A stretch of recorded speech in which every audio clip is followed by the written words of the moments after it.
The story of the 1995 Formula One World Driving Championship was filled with action, drama, controversy, and triumph.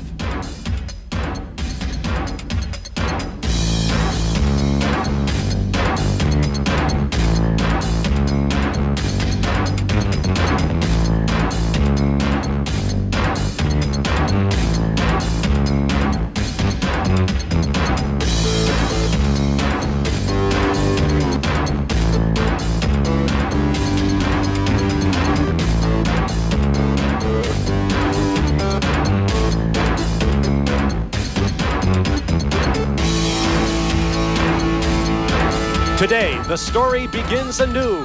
A new season and a new series. Welcome to Formula One 96.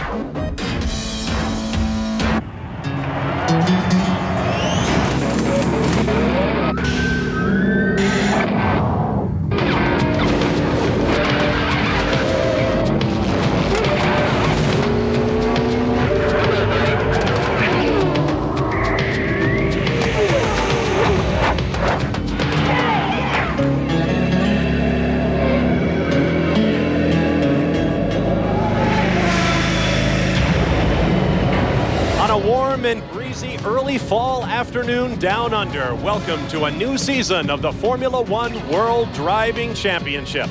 There is so much that is new this season. New cars, new faces, and a new venue for the season opening Grand Prix of Australia, Albert Park in Melbourne, Australia. Hello again, everyone. I'm Bob Varsha. Welcome to what promises to be a most interesting Formula One season. Today it is the Grand Prix of Australia on the Pacific Rim in the city of Melbourne, hosting its first championship Formula One event, although there were non-championship events held in the 50s in Albert Park. It is a unique racing circuit, and it should provide an outstanding show. You're watching live as two-time defending world champion Michael Schumacher prepares to fold himself into his new car, a Ferrari, that is placed on the second row for today's race, and therein lies a story. With me to bring you live coverage of today's race, former Formula One racer and now IndyCar standout Eddie Cheever. Eddie, it's a very unique circuit, blending both the temporary nature of a park circuit and the permanent nature of a road racing circuit. And before we even get this race started, it has already seen history. It absolutely has, with Jacques Villeneuve being on pole position. He's one of the only 4 drivers in the world that have done that.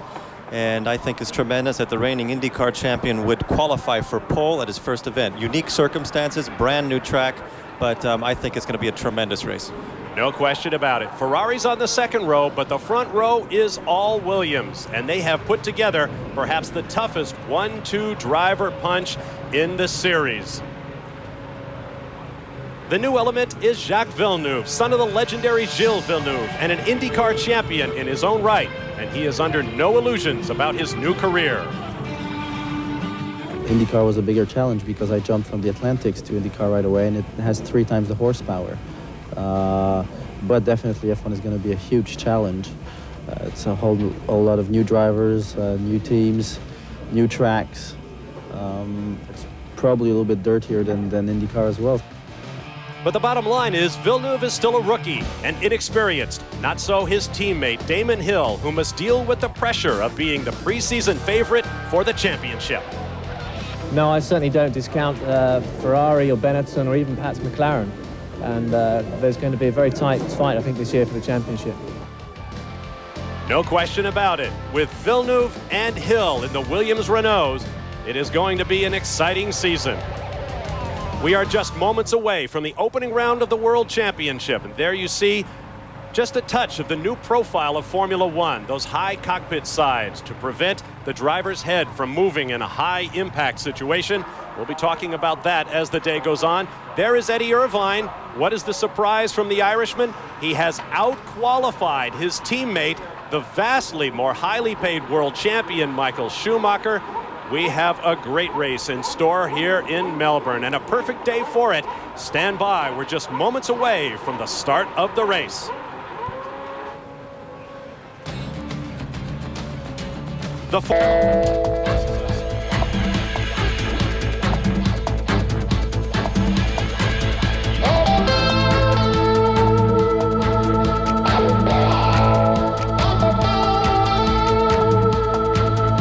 Welcome back live to Melbourne, Australia, where the elaborate new starting procedure for Formula One standing starts now in 1996 is just moments away. While we have a moment, let's take a look at the starting grid for today's race. On the pole, as you see, only the 4th driver in history to take pole in his first Grand Prix, Jacques Villeneuve, starting alongside teammate Damon Hill. Row 2 will be Eddie Irvine, who has outqualified Michael Schumacher. Mika Hakkinen and Jean Alesi will be on row 3. Row 4, Gerhard Berger in the Benetton and Rubens Barrichello in the Jordan. Row 5 will be Heinz-Harald Frentzen for Sauber and Mika Salo for Tyrrell. On row 6, Olivier Panis in the Ligier Mugen Honda alongside the footwork cart, the only V8 in the field other than the Fords, that is Jos Verstappen. On row 7, David Coulthard, who did not have a good qualifying session in his first race with McLaren, and the Sauber Ford of Johnny Herbert. Row 8 will be Yukio Katayama. Tyrrell, the only team with the same 2 drivers they finished last season with, and Giancarlo Fisichella, a rookie with the Minardi team. On row 9, Pedro Lamy with the Minardi, next to the footwork card of Ricardo Rosset, a rookie from Brazil. On row 10, Martin Brundle, who had a horrible qualifying yesterday for Jordan Peugeot, alongside Pedro Diniz in the Ligier Mugen Honda. As you take a look at Jacques Villeneuve, the pole man in his very first Formula One race, you can wonder what is going through his mind. We should also point out, if you were with us for our debut of Formula One qualifying coverage here on the Deuce, under the new 107% rule that requires you qualify within that percentage of the pole time, the 40 Fords of Luca Badua and Andrea Montermini did not qualify for today's race. Badua missed it by a heartbreaking 0.4 of a second. Now, Eddie Cheever, let's talk a little bit about the racetrack. 3¼ miles around, roughly 16 turns as we get set for 58 laps of racing, but it is a very, very quick circuit. It's a very quick circuit, especially if you consider the fact that they're only racing on it once a year. Normally these street circuits are not that fast because they have to make room on in very small areas, but it is definitely a circuit. It's definitely a circuit that you can get your rhythm into it, and that is what the beauty of the circuit, because it has so many fast corners. Normally these circuits are very difficult, they're all stop and go, but when we looked at the qualifying yesterday, it was exceptional. It was exciting to see these drivers be able to bring the cars right to the limit, and that was mostly because of the track configuration. But it is a brand new track, it is very green, it's very dusty, and lots of people have been spinning in conditions that are far from optimal. And even this morning, I think somebody had some problems in the pits when they were practicing their pit stops. They came in and they, I think it was Alesi who came in and missed his point, hit somebody in the pits and hurt one of his pit crew's knees. Tweaked a knee on one of his pit crew members. Fortunately, that man is all right. You look down on Mika Hakkinen, a medical miracle in 1996. Recall the final race of 1995 back in November on the streets of Adelaide, a 125-mile-an-hour shunt.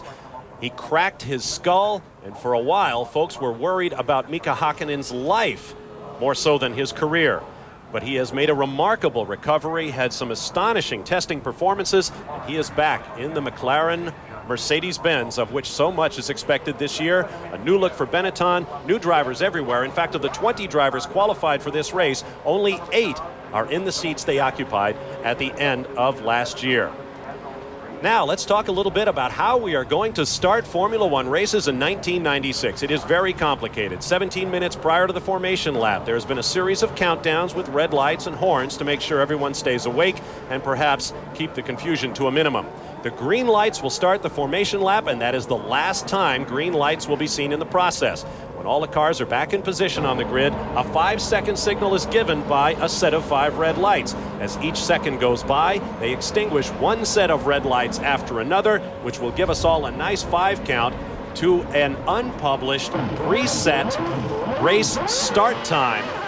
And when the red lights go out at the end of that procedure, there will be no green light. The race has begun, and I guess that is the end of an era in Formula One.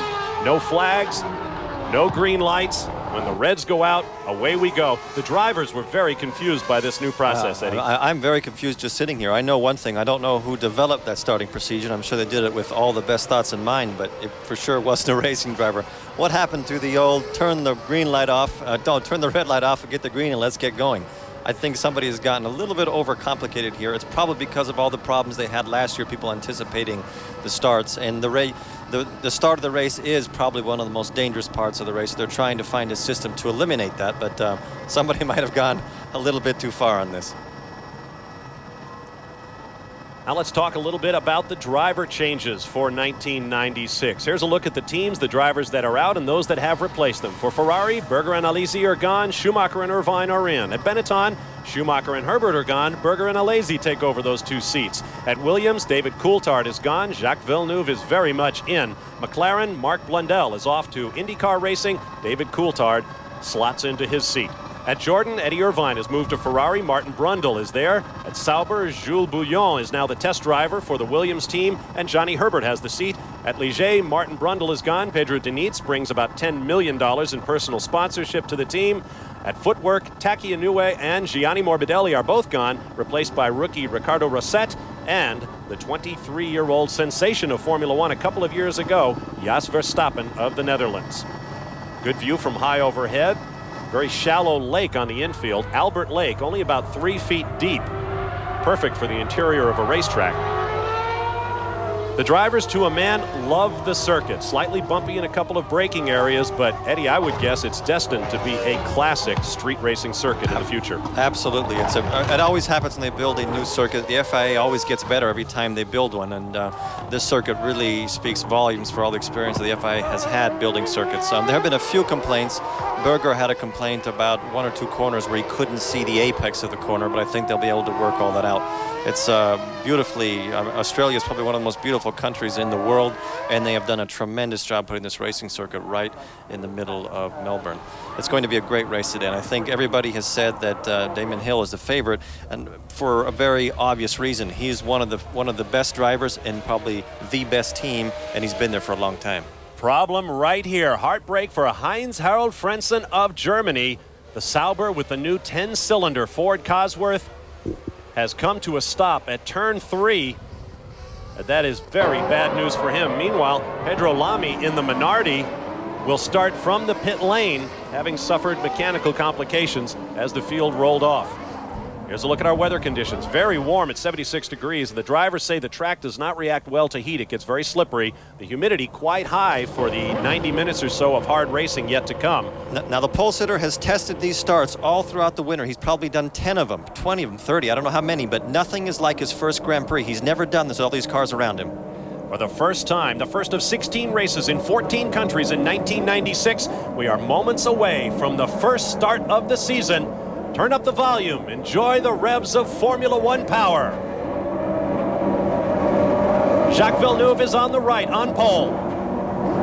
The first turn will be a sharp right-hander.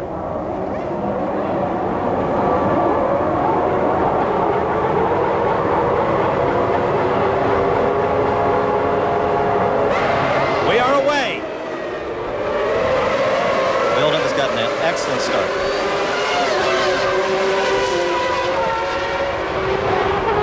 The 2 Williams, 1 and 2. Oh, and Damon Hill gets sideways, and one of the Ferraris ducks underneath.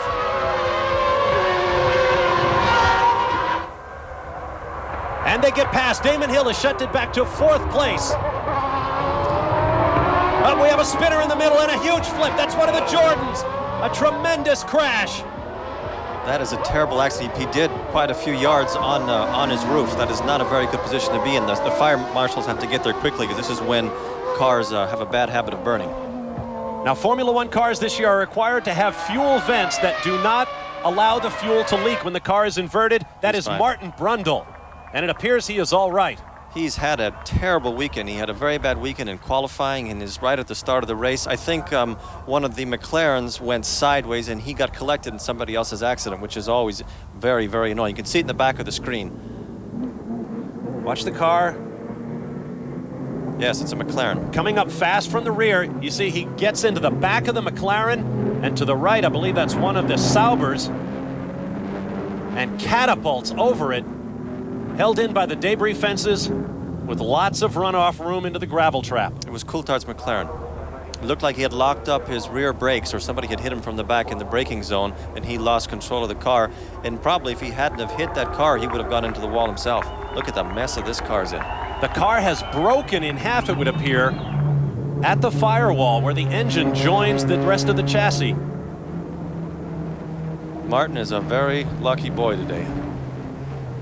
But these cars now are built in such a safe manner. That's a very good example of why so much time and effort is spent preparing the cars for the accidents. These accidents happen so rarely, but they're built in such a manner they can absorb all of that impact. When you see pieces flying off a car, that's a good sign. The worst sort of an accident you can see is when the accident happens and everything just stops within 10 feet. But when the car rolls and the back end falls off and the tires fall off, what's happening is the car's decelerating at a very slow pace. Now we have a red flag. Even though the car flipped well off the racetrack, there was other damage, lots of debris, and the race has been stopped. Watch once again. You see Brundle rushing up on the right side of the racetrack, and then chaos breaks out in front of him. He can't get the car stopped. And when these open-wheeled cars touch one another, he goes flying, and you can see it broke when it landed. Yeah, it broke when it landed. Gary Anderson and the rest of the Jordan team built a very strong car, but that is the greatest testament you could have to the force of that accident. But his capsule is intact. The driver's capsule is completely intact. The rollover hoop has not broken. And I have no idea whatsoever why the whole back of the car came off. The only time I've ever seen that happen was with Watson in the 80s in Monza when he spun coming out of Lesmo. And the whole car had cut itself in half. This reminds me of a crash we saw Mauricio Gugelmin involved in at the French Grand Prix at Paul Ricard a few years ago. Flying over the heads of other drivers, landing on the roll bar. As you mentioned, the driver capsule, to which so much attention was paid during the off-season by the Permanent Safety Commission, that required stringent new crash tests for both front and side impacts in Formula One cars this year. It was Mika Hakkinen's McLaren that ran afoul of, it would appear, one of the Benettons, either Alesi or Berger. Look at Martin Brundle's flight. Not a good way to start the season. Oh my. There you see the scene of the accident. That was down in turn number 3. Meanwhile, the rest of the field has come around to a stop. In a moment, we'll do it all again. Stay with us for more live from Australia. Back live at the Grand Prix of Australia, on board with Damon Hill as Jacques Villeneuve smokes the tires from pole position and rockets into the lead. It was a Williams 1-2 briefly, but watch this first corner as Damon Hill briefly loses control and finds himself in a fight for position with the 2 Ferraris coming up from behind. Villeneuve did a tremendous start there. Tremendous start. This young man has the ability to think very coolly. He was just repeating the same starts he had done in practice, and it looked like it made no difference to him at all. There were 20 other cars on the grid with him, and I think that is the sign of an excellent racing driver. Eddie Irvine and Michael Schumacher both made their way by, demoting Damon Hill to 4th place, and this is the corner at which Martin Brundle suffered a savage accident, launching his Jordan into the air. There is the rear of the car. The engine, which of course is a fully stressed part of the chassis, and the rear differential, the rest of the driveline. A moment ago, they picked up that rear of the car with the tow truck hook, and there was no fuel dripping out of it, which was pretty astonishing. Take another look at Damon Hill right there, just getting that little bit sideways. Eddie Irvine had a run at him. He almost lost it. He came very close to losing it. It looked like his brakes, he had a little bit of problem under braking. The back end was a little bit loose going in, and when he touched the power, the back end just kept on sliding. And Eddie Irvine has already had Schumacher gnawing at the back of him at the start of the race. And Irvine is definitely not sitting around waiting for something to happen. He went past Hill as if he was standing still. But look how intact that is. That is the most important part as far as the racing cars there are no pieces left on it. There's only one piece of suspension, but the whole driver's enclave is in perfect condition. Now notice those high sides to the left and right of the driver. Those are a new development required on Formula One cars this year. 22 centimeters below the top of the roll hoop is what the rule says. That is the yellow line. Now this weekend, the Jordan team came under fire for using the back of the roll hoop, the red line there, as the reference point, so to speak, for their cockpit side. Several of the teams complained, arguing that there might be an aerodynamic advantage in that. But right now, I bet Martin Brundle is glad he had every centimeter of that protection. This is something that Indy cars is actually given to Formula One, because Indy cars have had those high sides on the car for quite some time. They've taken it one step farther. But I think actually in this accident, I don't really think Martin was going to have any lateral problem. That helps you. That would have saved Senna's life probably in the accident, in the very unfortunate and stupid accident that happened in Imola. That is something that would have saved his life. And I am always very grateful to the officials when they force the teams to make changes in the cars that cost everybody money because they're new and they have to make new cars. But racing always has to be progressing in safety. They always have to do something every year to make the car safer. And now with Formula One, they even have more drivers getting involved in it, which I think is a very positive thing. Garrett Berger, who has a lot of experience, has been spending a lot of time speaking to the FIA on how to approach the circuits and giving a driver's perspective, which I think is very important, since it is the driver who's in the car and it is the driver who has the accident. Everybody always tends to forget that. I used to have horrific arguments with Balestre when I was in Formula One, because they were passing down rules to us without ever asking the racing drivers, and the racing driver is actually the one that has to take the brunt of the accident. Well, perhaps the most remarkable thing of all as you watch Jacques Villeneuve sitting in his car awaiting the restart, which is now about 10 minutes away. Martin Brundle has been checked and cleared by the track doctors and the Formula One doctor, Sid Watkins. He will climb into the spare Jordan and take his place on the grid for the restart. Amazing. We'll be back live to Melbourne in just a moment.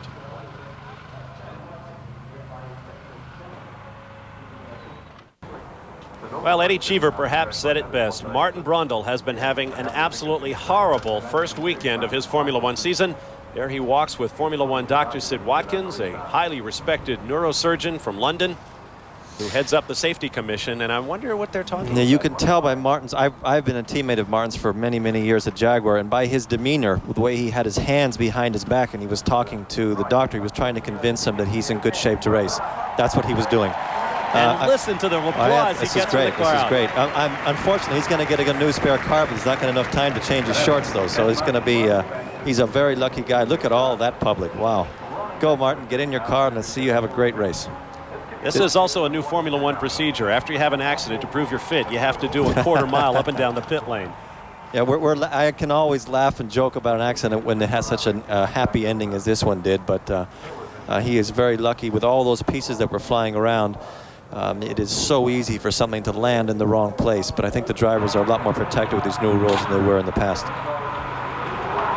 Well, there's Eddie Irvine, who out-qualified Michael Schumacher for this race, and Schumacher handled it so well. When asked about it by the press, Schumacher said, well, I'm sure it'll be good for Eddie's motivation to start ahead of me. Schumacher, I think Schumacher is an unbelievable racing driver, extremely talented, and he has the determination of a German. I mean, he really goes about his job in a tremendously well-organized manner.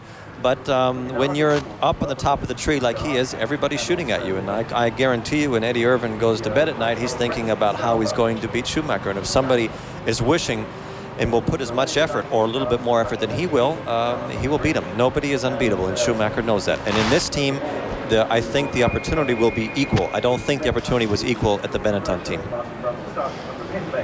There's Rubens Barrichello, Eddie Irvine's former teammate. Eddie had an interesting comment, which dovetails nicely with what you were saying, Eddie. Irvine said, at the end of last year, Barrichello was being beaten up so much in the press that there really wasn't much point in me beating him anymore. It wasn't going to do any good for my career to finish ahead of Barrichello. He wanted to move on to the greater challenge of racing with and against the world champion. Now, while we have a moment, let's talk a little bit about the technical changes for the cars this year. Increased head protection. We've just seen graphic evidence of what that can mean to a driver in a crash. The exhaust, they are now banned from using expansive exhaust ports to help control power. Cranks and cams must be made of steel, no exotic carbon fiber. Fuel vents must be closed when the car is inverted, so no fuel can leak out. The clutch must be able to be disengaged when the car is stopped on the racetrack, and the steering wheel must be left in place. A couple of drivers have already been nicked in the wallet for that this weekend. Front wing end plates have been thickened to help prevent tires going down when the wing gets caught on a neighboring car's tire. The rear winglets must be forward of a box 40 centimeters, about 18 inches, beginning at the rear axle. And the engineers and designers in Formula One have have established elaborate measures to get around that rule. And there will be no exotic composites in the blocks or the heads of these engines. Any metal is okay, but no carbon fiber or plastic. Spare cars, Johnny Herbert is out of the race because Heinz-Harald Frentzen will take the spare car. Martin Brundle is in the spare car, and we are told that that car was set up for Rubens Barrichello. So as a result, Martin might be a little bit uncomfortable in it. There is Mika Hakkinen, who knows what it means to come out of a crash and return to Formula One. That is one tough guy there. That is one very determined human being. Anybody to have that sort of a crash, he owes his life to a variety of things. A very good helmet and a very safe car and great doctors. But to come back and to drive as competitively as he has done is really a tremendous accomplishment. He is being engineered this year by David Brown, who worked for the Williams team for a decade, engineering the likes of Alain Prost, Ayrton Senna, and Nigel Mansell. And now he is Hakkinen's man. Here comes Martin Brundle, back out in the spare Jordan with new livery this year. Cigarette sponsor Benson & Hedges is behind the team, so the cars are golden. And it appears he will start from the pit lane. We are 5 minutes from the next formation lap, our second attempt to start the opening race of the Formula One World Championship for 1996. We'll be right back down under. Back live at Melbourne, Australia. Bob Varsha and Eddie Cheever, glad to have you with us for the opening round of the Formula One World Championship. We are under a red flag awaiting the second formation lap as you look at Damon Hill sitting in his Williams Renault. Damon was very, very lucky there. He got away with it. He had a very bad start, got passed by a whole bunch of cars, almost spun, and the accident actually worked into his favor now. Now he's sitting down thinking, where did I make my mistake? How can I make a better start? He might actually be on the part of the circuit that there's a lot more dust, and that could have been his problem. Some 150,000 people expected for this opening round of the World Championship. Here's a look at what it cost them to get in. The best four-day grandstand, $340 US may sound like a lot, but by Formula One standards, that's pretty good value. Best four-day general admission to walk about, as they say, $90. If you just want to come today, $50. And the big attraction off the racetrack, I'm told, is a brand new portable McDonald's restaurant that seats 160 people, cost over $500,000.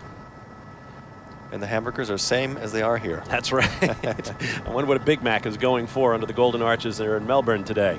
I actually had a Big Mac once in Russia that tasted exactly like one that I'd had in Phoenix. In a moment, they will clear the grid, and we will take our second attempt at a formation lap. Here's a look at the most Grand Prix wins among today's drivers. Schumacher, Hill, Berger. In fact, taking Jean Alesi and putting him in that group, there are only 4 drivers in the field who have ever won a Formula One race before. Schumacher, of course, working his way up the all-time list. He is presently 9th.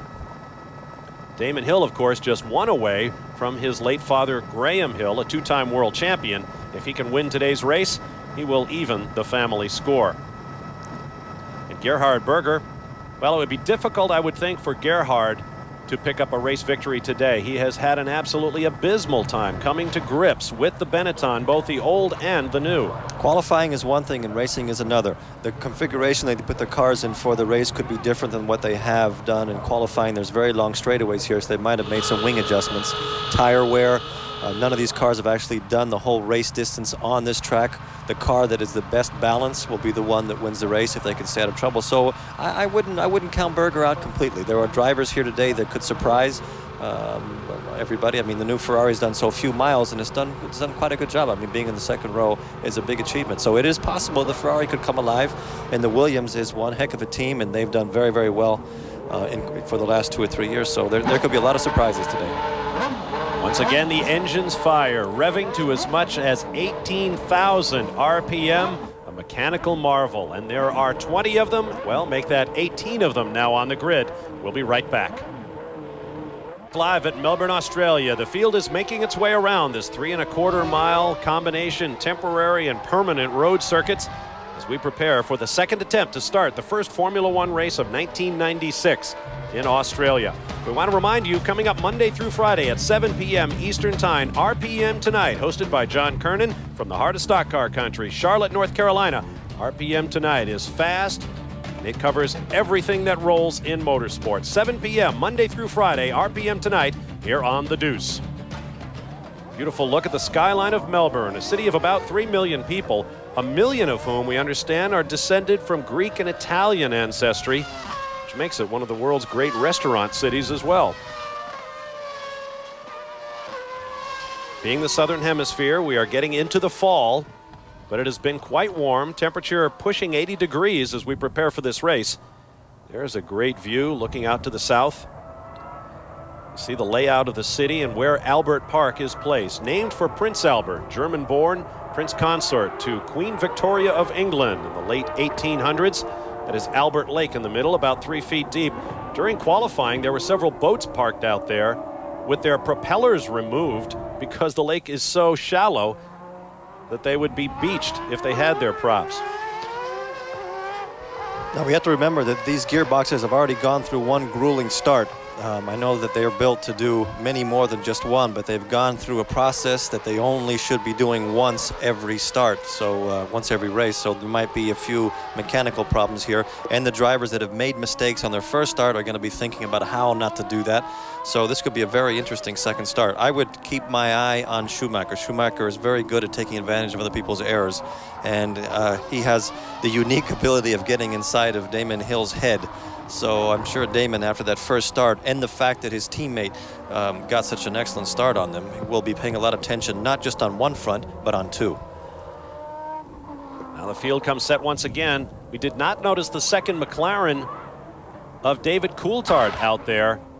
Mika Hakkinen was involved in that crash, and the spare was set up for him as the team's #1 driver. So it would appear that David Coulthard does not have a McLaren Mercedes to race here today.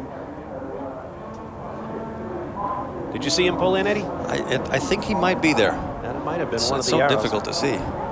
Martin Brundle will start from the pit lane. Coulthard is in the pit lane behind Martin Brundle. So they will take off information after the rest of the field. Here we go again.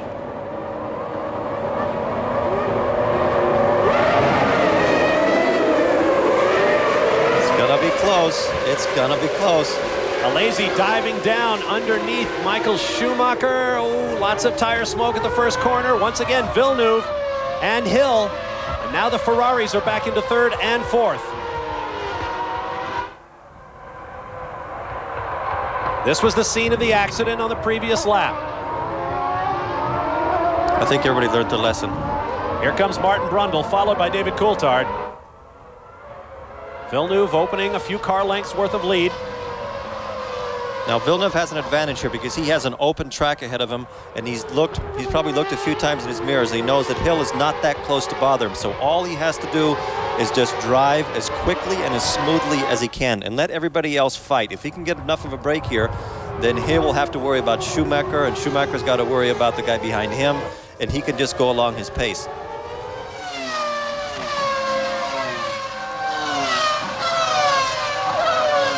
Welcome sound of Formula One engines. Once again, in 1996, we are underway. This is the golf course corner. If you were with us for our qualifying show, we told you that the corners had not been named. Just a few hours ago, a list of temporary names was issued, perhaps appropriate for a temporary circuit. Schumacher is all over Irvin. The track is very slippery, very little tire wear. Soft B-compound Goodyears on everyone's cars. We do not expect pit stops for necessary tire changes, so it's purely down to how much fuel you have on board that will determine when and how often you stop. And every one of these cars uses their tires in a different manner. The cars that have done the most testing will be the ones that are the most docile on the tires because they know how to set up the car to make them work. The longer you can run on a set of tires and the least you use your tires, the better off, obviously, you're going to be. That was one of Alain Prost and Niki Lauda's greatest secrets, is they did not use the tires at all. Speaking of testing, there are the two Ferraris, and they have had virtually none. The new chassis, known as the F310, 3 for 3 liters of displacement, 10 for 10 cylinders, the first 10-cylinder powered Ferrari in history.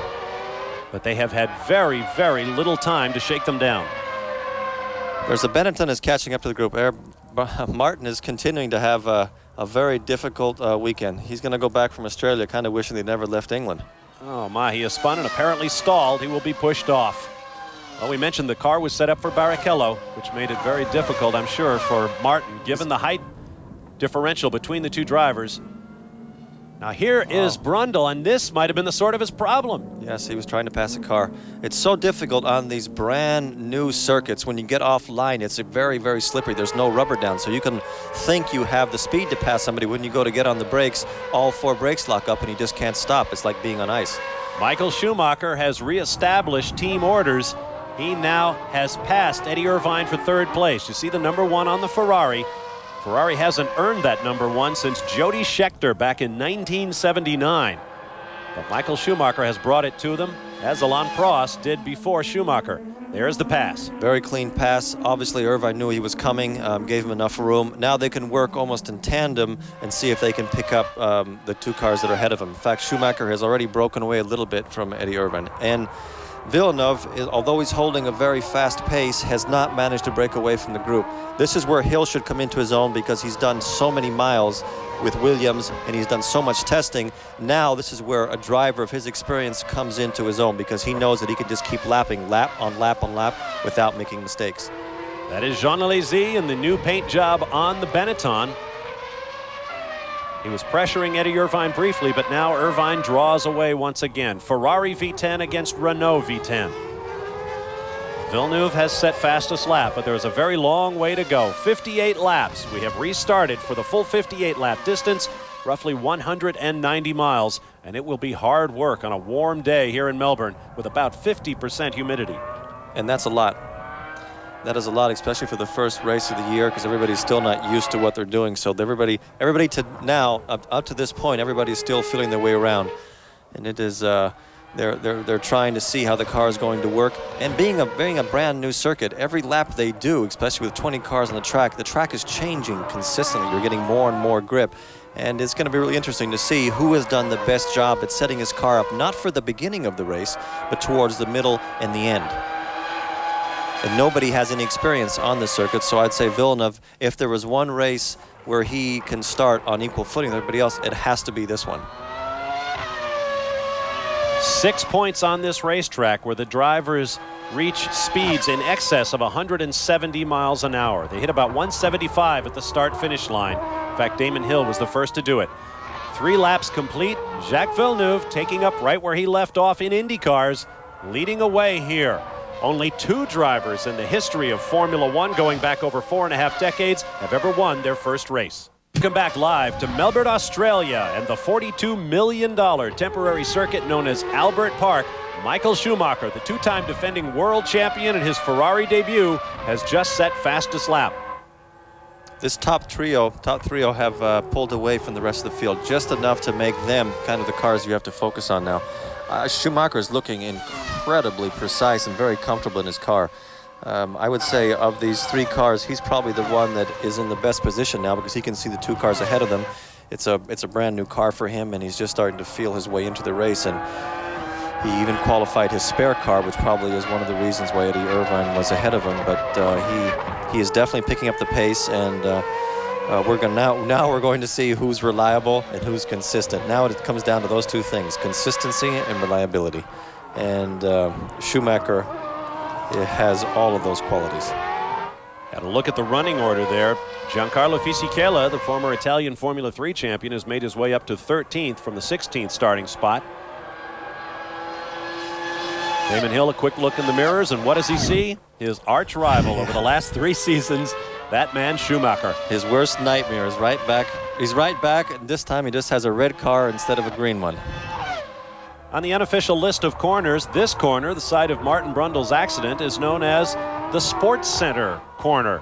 If you look closely, you might see Dan Patrick and Keith Olbermann with their feet up. Oh, spin and contact. That's one of the footwork cars. That is Ricardo Rosset, the Brazilian rookie. It looked like a pretty hard smack, too. I wonder if he hasn't knocked the camber out of those rear wheels. Well, he'll find out pretty soon. That's one of the hardest things to do, is when you hit something and you have to get back up to speed quickly. So yes, this circuit is playing a lot of tricks on a lot of people because they keep thinking they're going to have a lot of grip when they go to pass somebody, but they get offline and there's a lot of dust and they inevitably slide past. If you go back to the first 3 cars, and we'll probably be seeing them again in a second, Schumacher is picking up a lot of time under braking. Not so fast in the straightaway, but he's really pretty quick under braking. Let's take another look at that. Rosset on the left. That's Pedro Lamy in the Minardi on the right. He was almost by. He was almost by, but he just lost a little bit of momentum, and he gave the other car an opportunity to come back and take his own line. There really wasn't enough room there for two cars, but there isn't that much grip when you get off line. It's very difficult to stop these cars if you're not on a grippy part of the circuit. It's almost like driving over a damp track, so it's going to be very difficult to pass. There you see the drivers who preceded Jacques Villeneuve in taking pole in their first ever Grand Prix. Of course, Giuseppe Farina of Italy in the first ever Formula One Grand Prix in Great Britain in 1950. Then Mario Andretti in the Lotus at Watkins Glen in 1968 at the U.S. Grand Prix.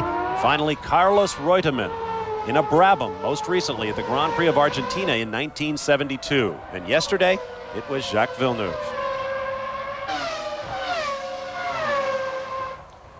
Of the 22 drivers entered in this race, they come from 13 countries. Once upon a time, there were about 8 Italian drivers in Formula One. Now, there are 2. This is a pretty strange scene to be watching. You have 2 racing drivers with a lot of wins under their belt chasing a brand new racing driver who has come from a series that everybody kind of snickered at in Formula One, which was the IndyCar series, leading the race and doing an incredible job. It's as if he's been doing this for all of his life. To date, to what we've seen so far, he's driven impeccably. He's had 2 excellent starts. He hasn't put a wheel wrong to now, and they really haven't been fast enough even to get close to them to try to pass him. So it's quite an achievement. A great shot from the roll hoop of Jean Alesi's Benetton Renault. He and Eddie Irvine are having quite a tussle.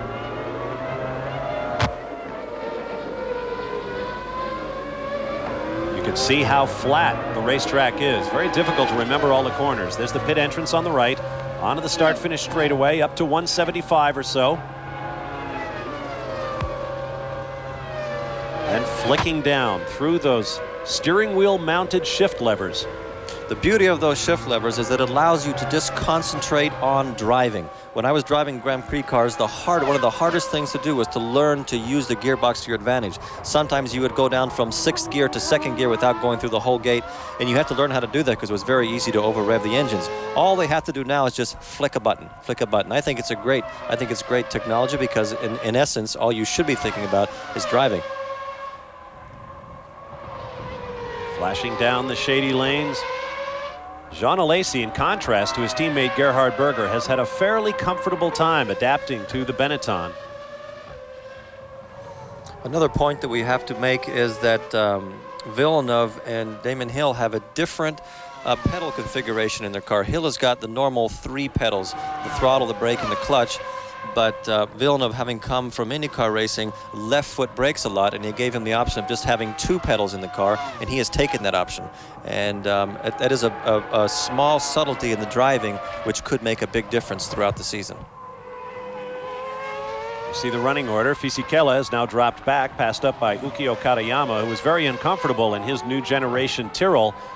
Believe it or not, a driver that was too small for the cockpit of a Formula One car. It hasn't been that way very often in Formula One. Michael Schumacher still runs 3rd behind Jacques Villeneuve and Damon Hill, the Williams teammates. And we'll be back live to Melbourne in a moment. Back live in Melbourne, Australia, there is Jean Alesi shedding parts from his Benetton. Just seconds ago, he had a big spin, and evidently he hit something as well. Left side pod absolutely stove in. That is a racing car that is going to, trying to pass the Ferrari. That same spot again. That spot has caught 3 cars out. There was no way he was going to get by him. It would have been there was just not enough room there to get by him. They were too close. He did not have a big enough advantage. That's a pity. He was having a very good race. I wonder if the Ferrari has as much damage as he does. Here we can see he looks down the inside, but he's just not far enough, and he starts to correct and hopes to make it over the curb, and curbs just don't have the same amount of grip that asphalt does. Which brings up another interesting point about those high cockpit sides to protect the drivers' heads. Several of the drivers have complained that they prevent them from seeing their mirrors very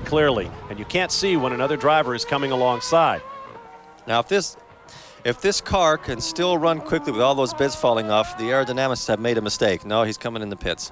I don't really think that affects the peripheral vision that much looking at it, because they seem to have enough view, but I don't think you can put that accident down to a lack of vision. They were obviously racing very hard, and one driver thought there was room where another thought there wasn't. So that's racing. That happens. As Jackie Ickx once said after punting Jackie Stewart out of a race, racing is passing. John Alesi with his eyes on the dashboard. He stopped. That's it. Dead. That car's finished. The crew is waving him off. And it's very dangerous too, because he has that is where his radiators are. So any cooling that turns on that could drop onto his tires, you lose adhesion completely. That's one of the scariest things that can happen to you at a super speedway, is to be turning into a corner 240 miles an hour, and you have even a drop of any liquid on your tires, you lose adhesion completely. Well, the car is pushed back. There you see the strips laid down on the pit lane to help the cars come to a stop. Meanwhile, from high overhead, the top three remain unchanged. Jacques Villeneuve, Damon Hill, and this man, Michael Schumacher. Jacques Villeneuve is holding up very well to this pressure. It almost seems as if he's not really affected by it. He has his own pace and he's working away at it. That's the beauty of doing a lot of testing. I've never understood why teams don't go and test a lot more than they normally would. I mean, it's like a racing driver is an athlete. I cannot imagine a tennis player not going out and practicing and just turning up for Wimbledon and expecting to play well. He has done the job that he's done up to date because he has spent a lot of time in the car, and he's comfortable. He knows what he's doing. Nothing he's doing now is new to him. There you see the running order with 11 laps complete. Villeneuve has come a long way since I first met him, driving in the Toyota Atlantic Series back in 1993. Then his English wasn't very good. He was kind of a rough character in a lot of ways, but now he is an absolute wordsmith. He was asked by the press whether or not he found himself often driving on the limit during practice, and he said, well, a driver always thinks he's on the limit until you found out that you weren't. So far, I believe I am, so hopefully that means I'm not. That's almost a poem. Absolutely. A Canadian poem. I thought it was brilliant. And look at the gap the top three have opened over the rest of the field. Eddie Irvine continues in fourth place, and still no word about any possible damage to his Ferrari after colliding with Alesi. Mika Hakkinen now runs fifth, and Rubens Barrichello in the Jordan has moved up to the sixth and final points-paying position. The top six earn points in 10, 6, 4, 3, 2, and 1 point increments. 2 years after his Jack's father had died, there were a lot of Formula One drivers that were taking a ski trip in Sestriere, and Jacques and his sister came up with her mother, and we spent a lot of time when he was a child at the ski resort. And one of the things they had a racetrack where you could drive a car onto this snow and ice, and he wasn't big enough to touch the pedals, so he was sitting in my lap. He was doing the steering, I was doing the throttle. And after about 2 laps, all he kept telling me was, quicker, quicker, press more on the throttle. I should have taken him out and given him a beating right then and there, because this guy has turned into an incredibly good racing driver, and it's amazing. I'm astonished that he's doing as well as he is today. I really am truly astonished, because believe me, Hill is trying to reel him in. Hill wants to get close to him because he has Schumacher all over him, so he wants to be able to give pressure to his teammate, and he just hasn't quite been able to do it. Of course, Jacques Villeneuve's father, the late Gilles Villeneuve, died in a practice crash at Zolder in Belgium in May of 1982. One of the most perhaps impetuous Formula One drivers of all time, famed for wanting to be the fastest man in every session, tearing the wheels off the car, spectacular crashes, won a half dozen Formula One races, but died well before his time in that tragic crash. Jacques Villeneuve, although he seems to have all of his father's speed, seems to have a very different approach to his racing. He was asked about his qualifying performance. He said, I always wait until the last lap or two to go for it. That way, if I spin off or destroy the car, at least I will have qualified for the race. That doesn't sound like what Gilles Villeneuve would have said. Very mature. Very, very mature. Very mature attitude, especially with this new qualifying rules they have now. You have to get everything done on Saturday. He's a very mature racing driver, and he's very fit, and you can tell his driving is showing it.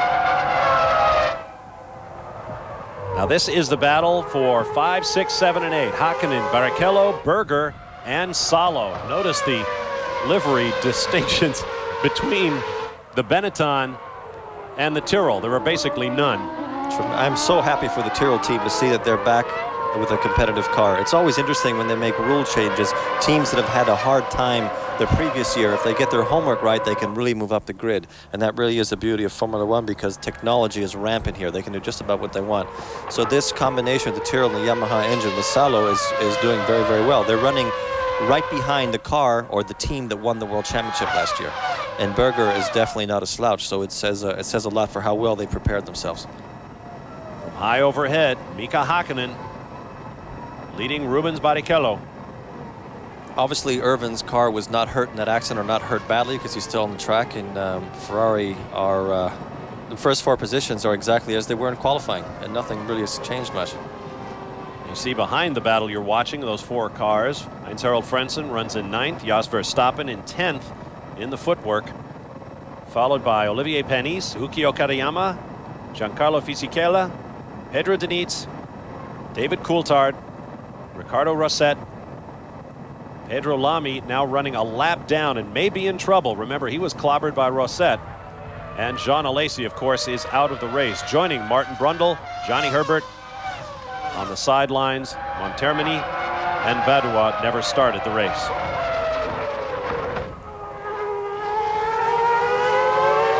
Plenty of racing still to come, and we will be back live to the streets of Melbourne in just a moment. Welcome back to Melbourne, mates. There is Jacques Villeneuve, who has led from pole through 14 laps of 58 scheduled in this race, chased by his Williams-Renault teammate right there, Damon Hill, hoping to tie his late father Graham Hill's tally of 14 Grand Prix victories here in the opening race of the 1996 season, being chased by the Ferrari of 2-time defending world champion Michael Schumacher of Germany. You want to see the NCAA basketball pairings first? You'll get them on ESPN tomorrow at 6:27 p.m. Eastern Time. Tune in for the men's tournament selection special, hosted by Chris Fowler, joined by Dick Vitale and Digger Phelps. Then at 7:30 p.m., State Farm presents the NCAA women's tournament selection special, a complete 64-team analysis and profile. The men and women both on ESPN, home of the 1996 NCAA Women's Final Four. Bob Varsha and Eddie Cheever with you. Jacques Villeneuve continues his astonishing mastery of Formula One in his debut race. He put the car on pole after an hour-long struggle with the 2 men who are chasing him right now, Damon Hill and Michael Schumacher. The entire field in this race has 1,032 Grands Prix worth of experience. Jacques Villeneuve has zip, and yet he is on pole and leading with a very measured pace. He's got 16 laps of experience. That's a lot, Bob. 16 laps. And he has 2 of the top drivers of their era that are behind them, and they really are not making any indentation whatsoever to him. I mean, he's just happily going along his way. His lines haven't changed. I haven't seen him lock up one brake yet. It'll be interesting to see how he comes when the back markers turn into view. This is a great view, isn't it? Square steering wheels now. That just goes to show you there isn't that much room in these things. They have to make sure everything just fits as small as they can. I remember your steering wheel had a big chunk carved out of it to make room for your knees. Yeah. First pit stop. This is Mika Salo. Tyrrell team lost their Finnish sponsorship from the telecommunications giant Nokia, but they are soldiering on. Over a quarter of a century in Grand Prix racing. Oh, problem for Jackie Oliver's Arrows team. That's one of the footwork cars. Jos Verstappen, young Dutch sensation, who tested first with what was then called the footwork team years ago, was then snapped up by Flavio Briatore for his Benetton team, but never got to race much. And now he has a seat with Jackie Oliver's team. This could mean that they're going to start having tire changes now, because when one car starts, you'd have to think probably within the next window of 10, 15 laps, the cars are going to start coming in. It is also a question of strategy, so they might have worked out something different. The interesting thing about that Tyrrell is that the engineers have said that it has been designed around second gear corners, because in their calculations there are more second gear corners on the Grand Prix circuits than anything else. I've never actually heard somebody developing a car around a certain type of corner, but obviously their calculations are making sense. Now, I would imagine at this point, and correct me if I'm wrong, but basically Damon Hill and Michael Schumacher are going to be watching what Jacques Villeneuve does. If he pits, they have to consider pitting right away. It depends a lot, A, on what the strategy of the team is, but also B, which is more important, how the driver feels he's going. If he feels that he can stretch out those tires as long as he can, he will, because it gives him more opportunity. It's a lot better to go into the end of the race with a fresher set of tires than go into the end of the race with the tires that have done 30, 40 laps on them. And again, I go back to what I had learned from people like Prost, is that the least amount that you use your tires, the better off you're going to be, because that is one thing that is not a variable between all the cars. So the driver who uses his tires less will always have a car that handles better. You saw the race summary. Mika Salo pitted from 8th position. That position will now go to Heinz-Harald Frentzen. Mika Salo is back out, running in 11th place right now.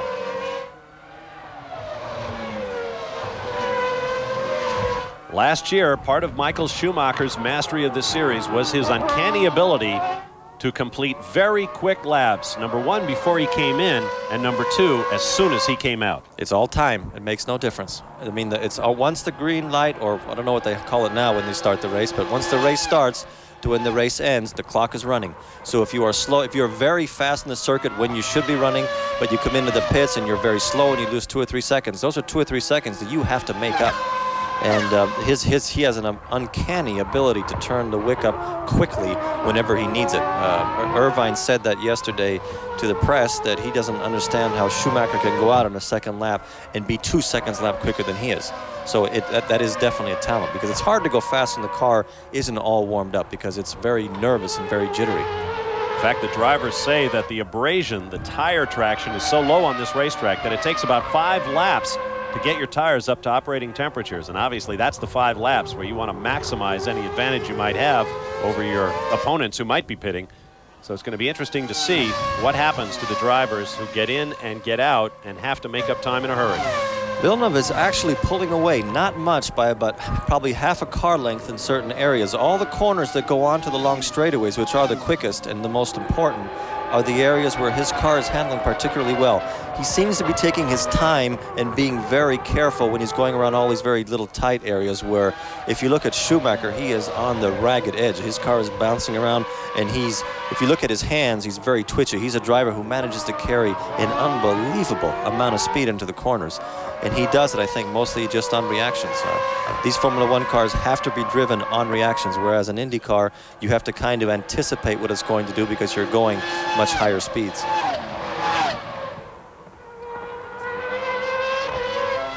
Gerhard Bergeron, coming into the Benetton team, said the car was so critical, so difficult for him to drive on the limit.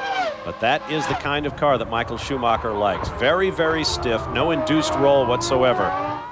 Go-kart. He started from go-karts, and he's done a lot of miles in go-karts, so the feeling he has had. I heard even now he trains at go-karts. When he's at home in Germany, he goes out in his go-kart. Here you have a man who's earning $45 million a year who goes out and takes his job so seriously, he goes out and trains in a go-kart.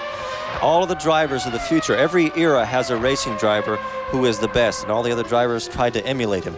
This guy is an athlete. He spends all of his time preparing for what he is doing. And I heard that he's awesome on a bicycle, he's awesome in a gym, he's a very fast runner, he's a great go-kart racer. So this is somebody who just thinks about nothing else except being the best racing driver he can. And if they want to beat him, there's somebody is going to have to do a little bit more than he does to be able to beat him. In fact, as Michael Schumacher was growing up, his father managed a go-kart circuit. And as you say, Eddie, he goes back to that circuit and races, works on his own karts, builds his own karts. His hometown of Kerpen in Germany. He has a new residence now in Switzerland. Michael Schumacher had to leave Monaco because he ran afoul of laws that required a certain minimum stay. Schumacher's in the pits. Claim residency. Schumacher brings the car in. The first Ferrari stop. Now Schumacher is used to lightning fast stops, look at sliding this. all over the pit lane. Now there's a speed limit here now, just like there is in Indy cars. 75 miles an hour during the race. Ferrari not known for its lightning pit stops. Let's see how they do. Listen to how calm he is. He's ready. He's going through a procedure now. He has a procedure. He knows he has to keep the revs at a certain amount. Perfect. Impeccable. Long stop. I imagine a lot of fuel went in. You saw them waiting on the fuel hose to be removed. So Michael Schumacher might be planning a one-stop race. Now he's going to want to go as fast as he possibly can to build up a margin over the Williams cars when they pit. Exactly. The clock is ticking. He knows that whatever time he can pick up, even if it's half a second, at the speed they're going, half a second is probably 300 yards. So half a second is half a second, and he knows that he has to pick up as much time as he can because later in the race it is going to pay back. There are the Williams teammates. They're right. Damon Hill getting very wild. It's getting wild, but I think now that he has Schumacher off his tail, he can concentrate on Villeneuve. In fact, he's picked up on him. So obviously Schumacher was having an effect on how Hill was driving, or maybe his car is turning better into the circuit now than it was before. But now everybody's getting a little bit loose on the tires. Tire wear is starting to get kind of high. So we'll be seeing which one of these two guys will come in first. This will be a team procedure. The team, I think, when two cars are running this quickly, will decide who is going to come in, because they definitely don't want both drivers in the pits at once. Absolutely. Williams team has been working very hard on their pit stops over the winter.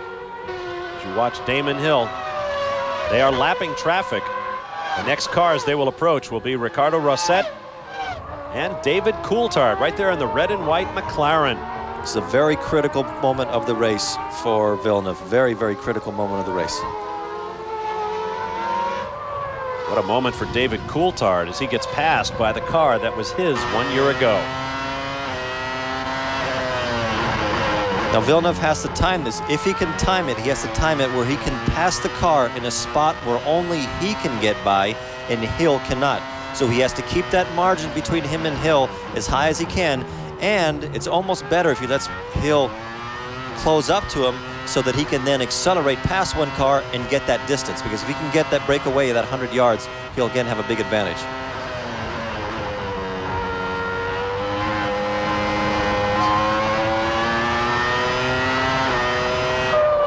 Great view from overhead. Villeneuve goes around Rosset in the footwork. A V8 engine from Brian Hart, who works miracles on very limited money for Jackie Oliver's team. In fact, Brian Hart wanted to bring out his new V10 for this season, but they simply couldn't find the money to fund it. And I'll bet it would have been a great engine.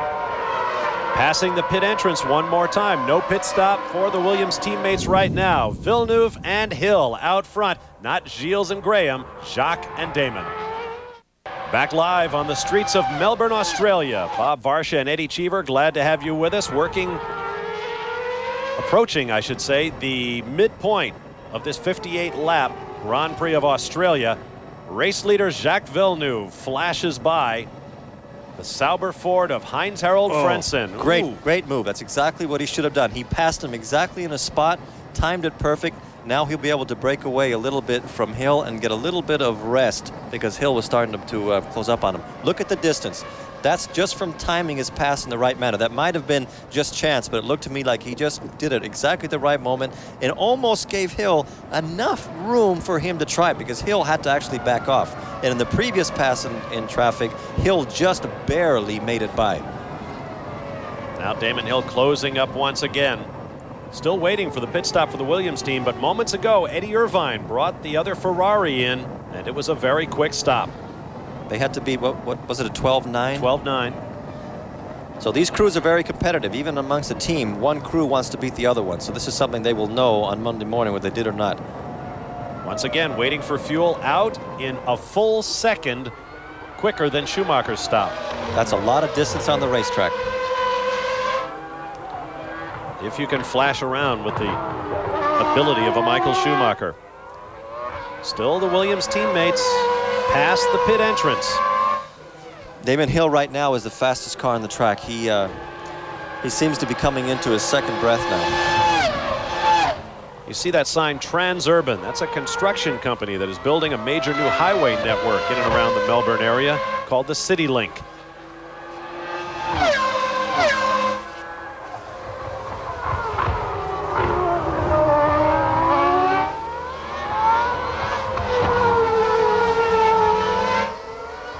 Keep in mind that your average street car is cranking at about 3,000 RPM. That is highway level engine speeds.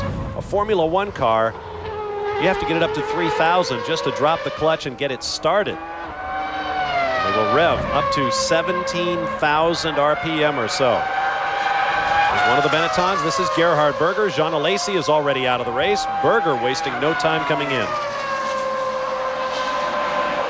this is something else that Schumacher excels at. One of his mechanics has written a book called Life in the Fast Lane, which coincidentally is also the title of Alain Prost's book about life in Formula One. And he said that one of Schumacher's strengths was that he was inch perfect on placing his car during pit stops. 9.1. 9.1. That is 3 seconds faster than Schumacher's pit stop. Less fuel going in. Gerhard Berger may have started with more. He comes out right ahead of Ukio Katayama's Tyrrell. Katayama has a unique problem that he's too small for his cockpit. I've always had exactly the opposite. I had to stop driving Formula One cars because they changed the regulations, and I couldn't. I'm 6 feet tall and I couldn't fit into them. I would have paid to have been too small for a race car. I think he better come up with a better excuse than that. That one, that's not going to pass in my book. I sat in your car once, and the first feeling you get when you sit in a Formula One car is how tiny they are. They have to fit you like a glove. You cannot be driving thinking about how uncomfortable you are, if your legs are going to sleep. You have to be driving and just thinking of nothing but that. The racing car has to be as comfortable as a couch, because if your concentration goes away and you start thinking about how uncomfortable you are, it is going to have an effect on your performance.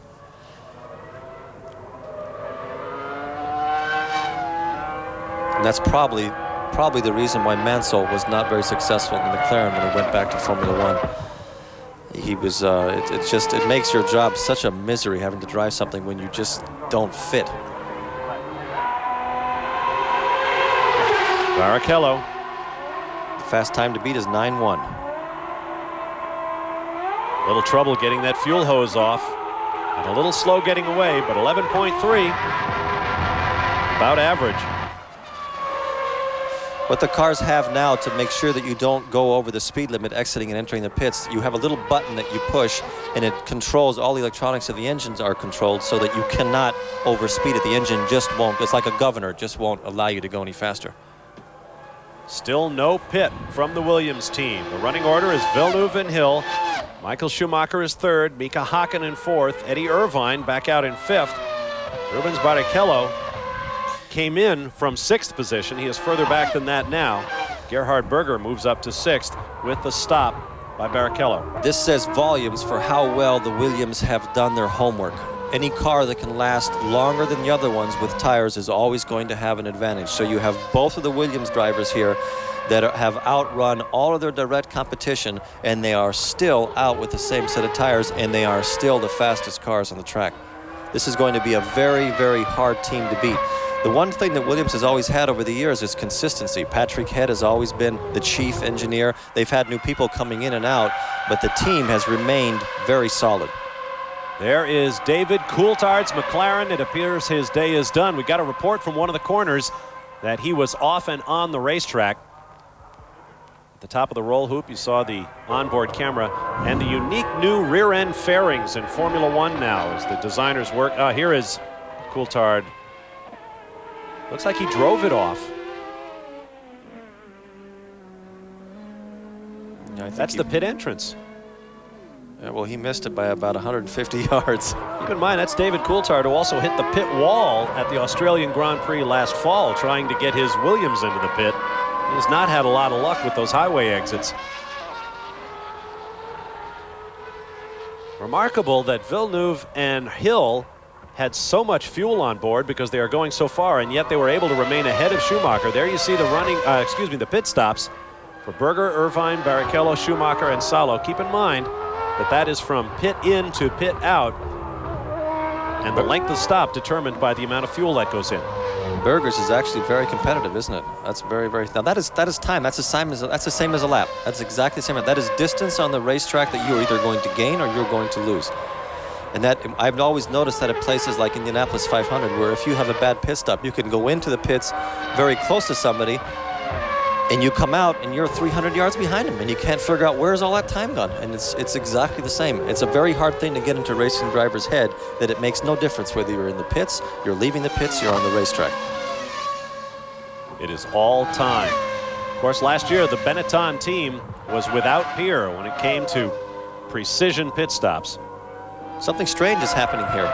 Villeneuve was losing to Hill, and in the last 4 laps, he's picked up almost 400, probably 300 yards. And there haven't been any back markers. He seems to be pulling away a little bit from him. There's Hill. Now the cars are getting light on fuel, and I don't think both these drivers have set their cars up exactly the same way, so you could see some difference in how they're handling between the two cars.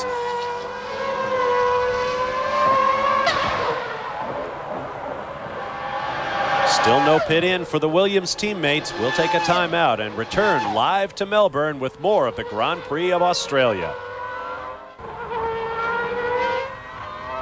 29 laps of 58 now complete. We are at the halfway mark of the Grand Prix of Australia, round one of the Formula One World Driving Championship for 1996. I'm Bob Varsha along with Eddie Cheever.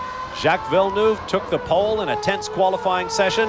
He has held it through 2 starts following a massive accident suffered by Martin Brundle in his Jordan, breaking the car in half. Brundle eventually got the spare car and dropped out, but Villeneuve has withstood the pressure of that man, Damon Hill, and of 2-time defending world champ Michael Schumacher, who runs in third, but nowhere in sight. Still waiting for a Williams pit stop. Here's a program note. Say goodbye to hockey's most legendary arena, the Montreal Forum, as the Montreal Canadiens end their 68-year association with the great old building. They welcome the Dallas Stars, and you could see it Monday night, March 11th, 7:30 p.m. Eastern Time, 4:30 p.m. Pacific from the Forum here on The Deuce. It should be a great evening. We have a great race going here, and we could have history to be made once again. Only 2 drivers have ever won their first Formula One Grand Prix. As you look at the cars out of the race, Johnny Herbert virtually never got it started. His teammate and team leader, Heinz-Harald Frentzen, took over the spare car after activities in the opening laps. And Villeneuve has now pitted. Brundle saw Alizé out after a collision with Eddie Irvine's Ferrari. Let's watch the Williams team go to work in their first stop of 96. You hear the engine of the rev limiter? He's trying to keep it right on the limit. 75 miles an hour.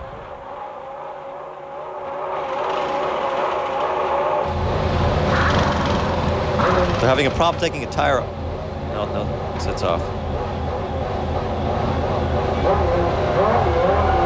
Shouldn't need all that much fuel. Oh, there is a problem. There's a right problem. rear. Oh, this is terrible.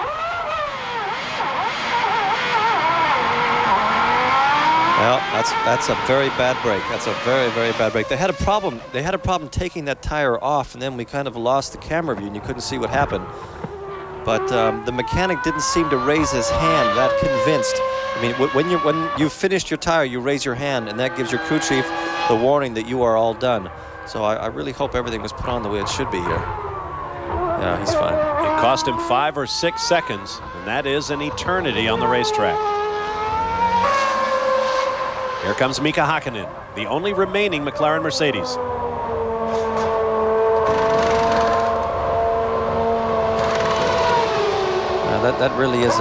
That really was a disappointing pit stop for Villeneuve. He had run impeccably to that. That'll make the race more interesting, because if everything is normal and Hill keeps running at the speed that he has been running, he will be probably 1.5 to 2 seconds ahead of Villeneuve 3 or 4 laps after he does his pit stop. That was a very slow pit stop for McLaren also, 13.5 seconds. And they didn't have that much fuel to put in because we're over half race distance. You see one of the Ligets working on a very limited budget this year under director Tom Walkinshaw. Rubens Barrichello has been off and on. Comes the word from the corner workers at turn 12. There's that corner again. And that is the race leader, Damon Hill, coming up from behind. Talk about the McLaren team. They haven't had a victory since 1993 in the Australian Grand Prix back in Adelaide, when it was won by the late Ayrton Senna, and they have won no titles since 1991. This could be a big break for Villeneuve. If Hill gets caught up in this traffic, he can pick up those 2 or 3 seconds that he had lost in the pits, because Hill's been behind these guys for almost 4 corners now, and that must have cost him at least a second. It's Olivier Panis. He's got by one of them. Now he's got by the other one.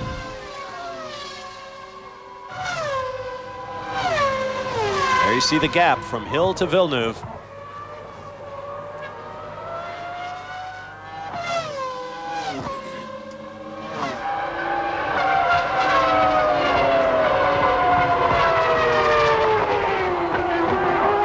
Down through the gearbox, hard on the brakes. What an extraordinary machine a Formula One race car is. It's built with one purpose in mind, to go here. He's coming in the pits. Hill is in the pits. So we should see how much Villeneuve lost probably after 2 or 3 laps. Hear the rev limiter? That is a lot easier to push that button to get up to 70 miles an hour than looking down at the revs and checking what speed you're at. Keep in mind, Jacques Villeneuve is 38 seconds away and closing fast. Oh, it's going to be a quick one, I think. No, again. That's unbelievable. There you see Olivier Panis is away, and Damon Hill's clock is still running. Now he is away 18 and a half. Oh, my.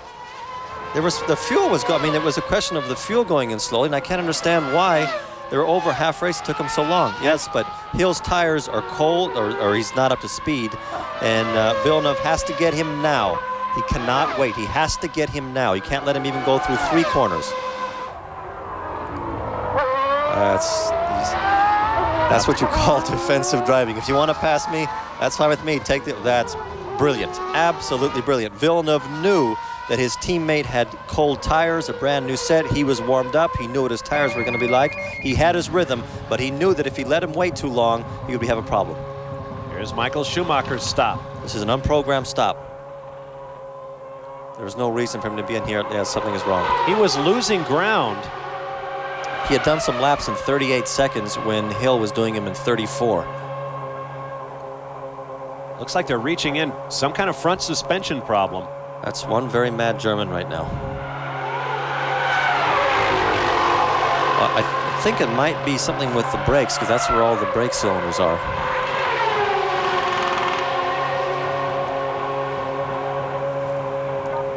Talking with his engineer. No, they're sticking their hand inside the cockpit.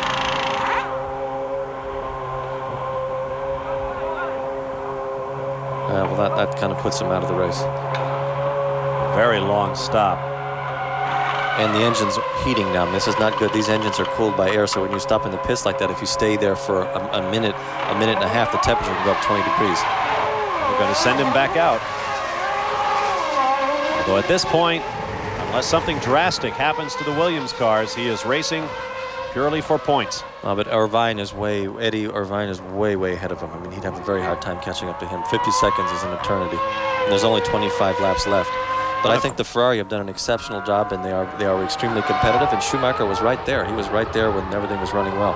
I think this might be the beginning of a great. Oops, he's off into the pits. He had a brake problem. That's what the problem was. He had a brake problem.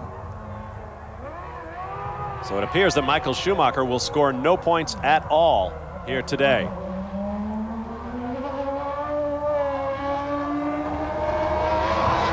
Yes, no brakes. Now, if you watch the tires, you'll see one of them lock up. See the left-hand side lock up? Yeah, he has no. What's happened is, I think he's had a problem with the fluid in his brake system, and only 2 sides or 1 side of the discs are actually working, and that's not quite enough. When you need 4, 2 is not quite enough. He's trying to stay out of the way. He's there goes back Eddie in the pits. Irvine He's going done. by. So a remarkable turn of events for the 2-time defending world champion. Ferrari was living a dream weekend thus far with virtually no test time on this car. In fact, they shipped it out to its first test. Whoa, Villeneuve and Hill, the Williams teammates, are going at each other once again. Frank Williams is not here this weekend. Of course, he is confined to a wheelchair, and he had recently sold his private jet. He has not taken delivery of his new one yet, and he cannot fly commercially this great a distance. Oh, and off the track is Villeneuve. I can tell you one thing. If Hill has an accident with Schumacher, that is one thing. But if these 2 drivers run each other off and Eddie Irvine finishes first, Frank Williams is going to be a very, very unhappy team owner. These guys are going at it tooth and nail. Something went wrong with Villeneuve's car, and he seemed to have lost some speed. Either this set of tires is not to his liking, or I have no idea. He lost it going into the corner. A great piece of driving to keep it going. Now all Villeneuve is thinking when he gets back on the road is, where is Hill? Where do I have to place my car? Because I have a long section coming up. Where do I have to place my car to make it as difficult as possible for him to pass me? and he made the right decision. A lurid slide in the first corner that has collected a number of cars this year, and Michael Schumacher is tucked into the Ferrari garage. Now Villeneuve's position right now mentally is very, very hard. He has gone from being the fastest car in the circuit to being pretty comfortable. He's gone off the track. He's managed to keep his teammate behind him, but he has to get his rhythm back. He has to forget about Hill, and he has to get his rhythm back. But he might have a problem with his car that he has to drive around, that he might be having to make some small changes to how he drives his line. And obviously he's not as comfortable as before. But you would expect a driver of the experience of Hill to get stronger towards the end of the race. And if there's one thing that a new driver has to learn in Formula One, is that the pace of the races are very long. Unlike an Indy car where you get yellows often, this is a constant race from the minute you start the race to the minute you end. 1980 world champion Alan Jones, who is of course Australian and who won his title with the Williams team, said Jacques Villeneuve's qualifying performance was one of the most phenomenal efforts he has ever seen in Formula One. Now it would appear that Villeneuve is getting a big dose of the reality of racing in the world's most popular form of motorsport. Villeneuve, Hill, and Irvine running up front. We'll be back to Melbourne in a moment. Back live in Melbourne, Australia, where Jacques Villeneuve is doing everything possible to keep his teammate Damon Hill behind him. I want to remind you about the next race on the globetrotting Formula One World Championship. It'll be the Grand Prix of Brazil, and it'll be coming your way live Sunday, March 31st, 10:50 a.m., 7:50 on the Pacific Coast. And we will begin with an on-the-grid special half hour before the start of the race. Villeneuve did exactly the same thing he'd done before in traffic. He timed it just perfect, got around a car, and put Hill under a lot of pressure to try to make it around. These guys are dueling out, not just with racing cars, but they're dueling mentally right now. And the stronger of the two is the one that's going to finish ahead.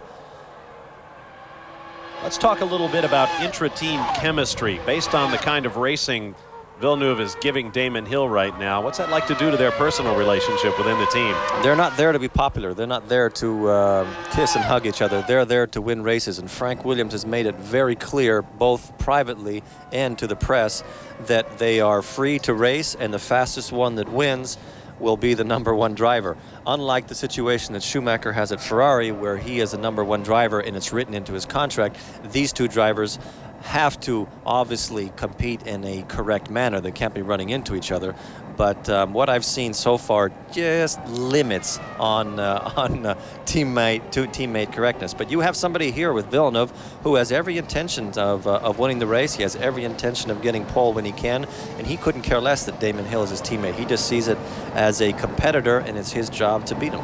And I think Frank Williams has given them all the rope they need to do that. Let's update the mechanical casualties. A gearbox has taken Rubens Barrichello out of the race. Rough start for Eddie Jordan's team this year. David Coulthard dropped out with throttle problems in the McLaren. And we have confirmation from the Ferrari garage. It was brake failure that sidelined Michael Schumacher. Way to go, Eddie. I'll have to come back and do this again. I don't know. Villeneuve has gotten past that critical moment he had when he went off the track, and he seemed to be having a hard time, and now he's back to his rhythm, although Hill seems to be just a little bit more confident than he was at the beginning of the race. Hill kind of has the upper hand now because Villeneuve is having to drive with Hill in his mirrors, and that's always a little bit uncomfortable because you've got to, every move you make, you have to make sure you're in a position to defend whatever place you want on the track. There you see the gap from second place Damon Hill to third place Eddie Irvine in the Ferrari. As you can see, that gap is coming down, just a couple of tenths on that last lap. But Irvine is lapping in 1:34s, and there he is, while Villeneuve and Hill are battling one another and going slightly slower than that. They're going a little bit slower because Villeneuve is having to drive in a semi, not really a defensive mode, but in a semi-defensive mode. When we get back to where we can see the two Williams driving, if you look at the line that Villeneuve is taking, he's taking very wide lines and using a lot of road. And if you look at Hill, who is right behind him, he's probably covering maybe a fifth less distance. He's using less road. And what he's doing is he is studying the lines that Villeneuve is taking, and he's trying to think, where is the best place for me to pass? Because he's not going to have many shots at it. And on a track like this, where it's slippery when you get offline, you have to make sure when it's time to pass, you do it. You can't be thinking about it, you have to do it. So he's preparing himself now for that. He already had 2 runs at him and failed in both of them. You see the gap stretching out just a little bit. Eddie Irvine with clear track in front of him.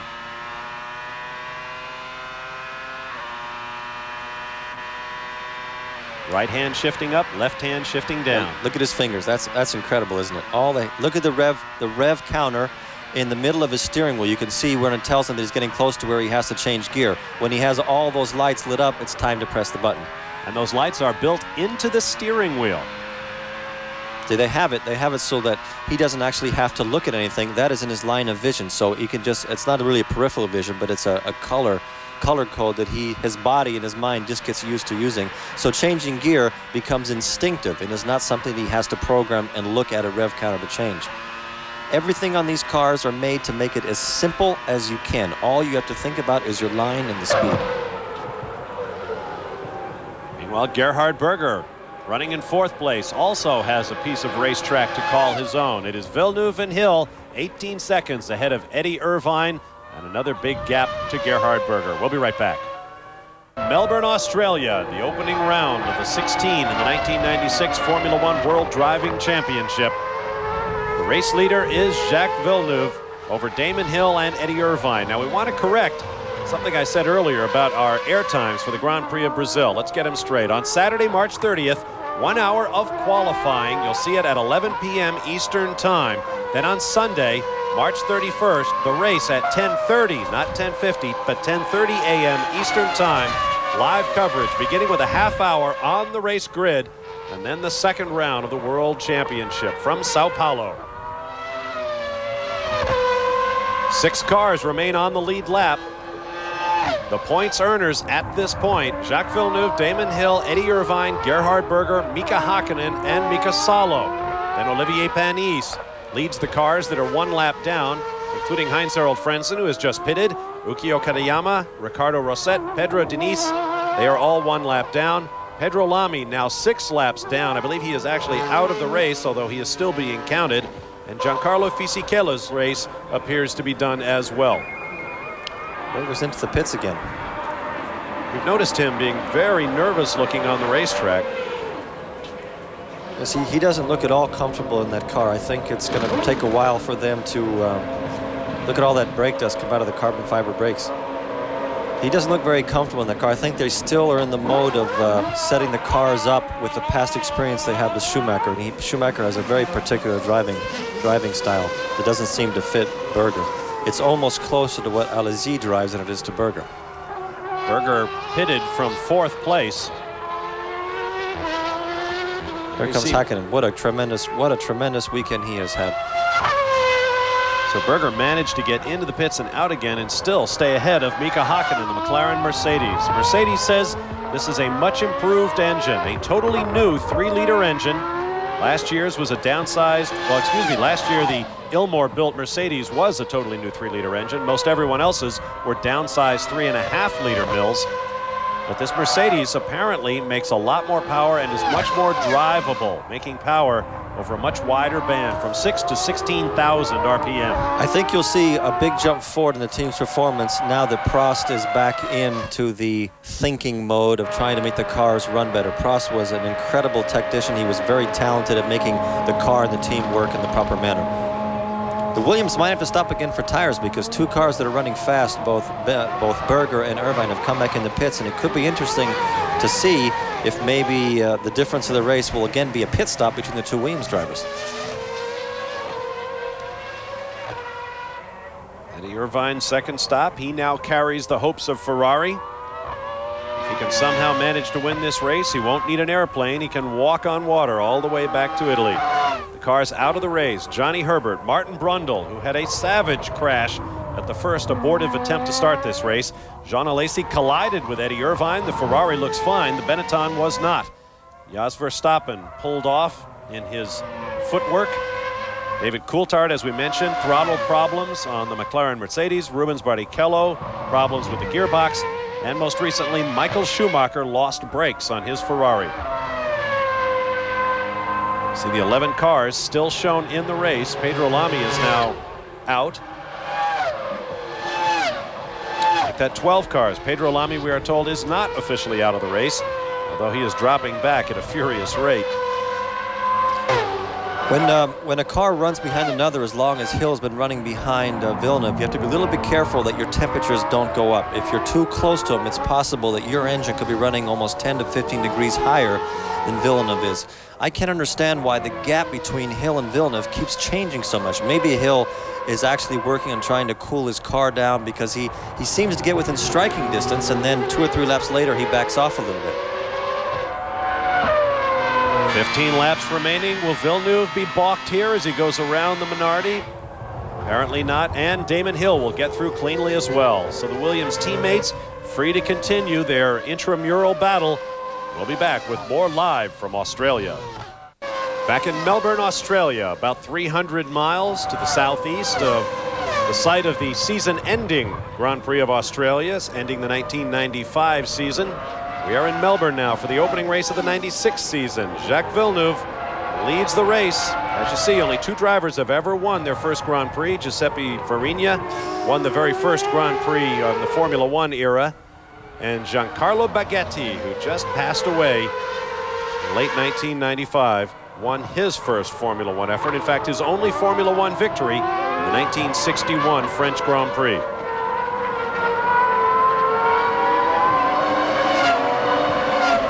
The start-finish straightaway. Villeneuve just took off a visor, what do you call those rip-offs that you have that clean your visor up? Tear-offs. Tear-offs, yes. There's nothing more comfortable than when you're under pressure that you take one of those tear-offs off and you have a completely clear view. Whoa, whoa, whoa. Sloppy there for Villeneuve. His car looks pretty pristine. Behind him, Damon Hill's car is very dirty. As I was saying, when you take those tear-offs off, there's nothing that can clear your mind more than having a clear view, because inevitably, after you've been driving behind somebody, you have a bunch of rubber and oil on your helmet, and it makes for very difficult viewing.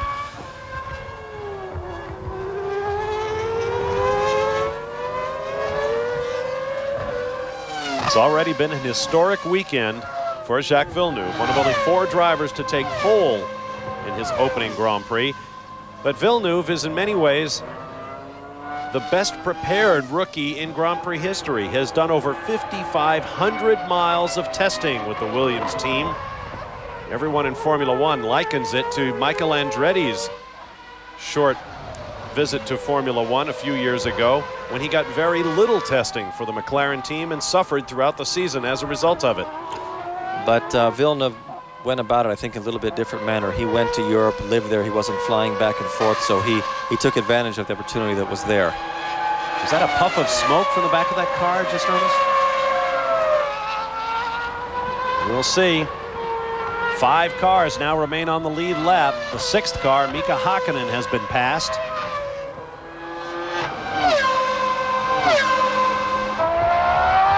This racetrack was born in controversy. A number of protesters were arrested at one time or another during its development. Most recently, a very sinister set of letters was received by the Formula One teams from an anonymous person. Of course, cowards are usually anonymous, threatening physical harm against the drivers through the use of nails on the racetrack. But thus far this weekend, there has been virtually none of it. A few protesters were herded out of a grandstand. It turns out they had bought tickets for the race. And we are told they are now suing the race organizers for contravening their ducats. But I'm happy to say there has been very little public outcry.